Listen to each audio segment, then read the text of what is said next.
Olivier Giroud, Inès Reg et Patrick Bruel seront les invités ce 12 février de Laurent Delahousse pour son émission 20h30 le dimanche.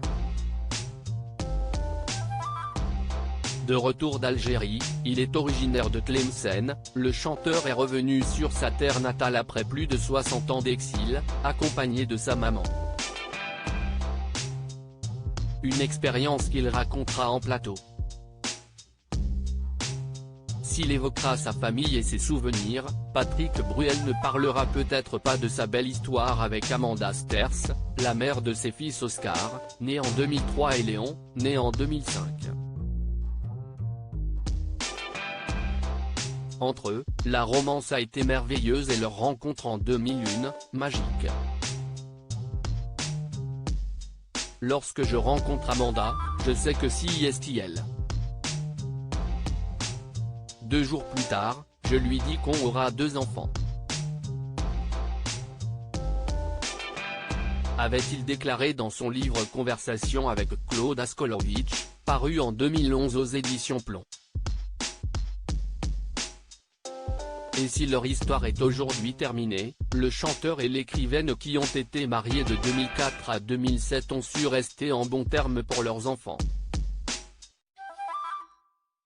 Ceci étant dit, Patrick Bruel n'a pas été le seul chanteur à avoir fait craquer Amanda Acheté.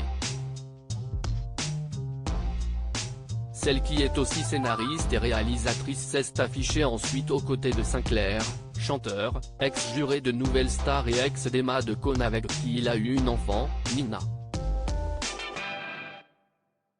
Et la belle-fille d'Amanda Sterz à l'époque lui avait inspiré un livre, Lily Lampion.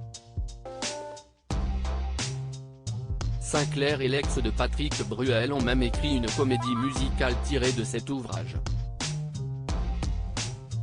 Une belle histoire qui s'est malheureusement terminée en 2012.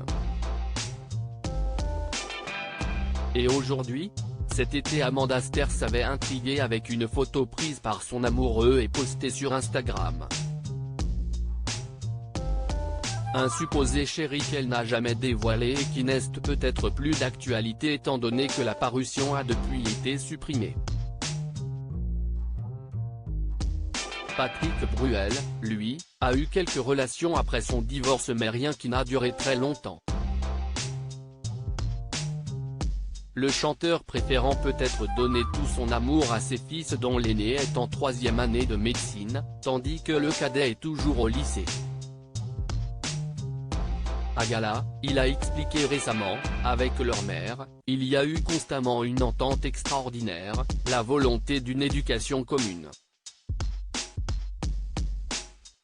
Il n'y a pas une seule fois où une grande décision n'a été prise sans qu'on se consulte tous les deux, et je suis très présent à leur côté. Un vrai papa poule.